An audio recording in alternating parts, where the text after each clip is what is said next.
आपल्या राजाची जयंती आहे आणि त्या राजाची जयंतीच्या अनुषंगाने त्यांना नमन करून त्यांचा आशीर्वाद घेऊन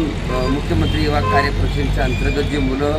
पूर्ण महाराष्ट्रातील प्रत्येकाची आशा प्रत्येकाच्या मनामध्ये निर्माण आहे, त्या सर्वांची व्यथा माननीय मुख्यमंत्री उपमुख्यमंत्री यांच्यासमोर मांडण्यासाठी मुंबईच्या दिशेनं मी आज निघत आहे। मी राजाच्यांनी प्रार्थना करतो की त्यांच्यावर रेतीचा राजा किंवा मग कैवारी या सर्वांना व्यथा प्रत्येकाची व्यथा जाणून घेणार आहे अशा पद्धतीच्या राजाच्या चरणी नतमस्तक होऊन त्यांना त्यांच्या चरणी नतमस्तक होऊन त्यांना विनंती करून आम्ही मुंबईच्या दिशेने चाललो की ज्या कार्यासाठी आम्ही चाललो त्या कार्यामध्ये परिपूर्णपणे यश प्राप्त होईल अशा पद्धतीची प्रार्थना पण आम्ही राजाच्या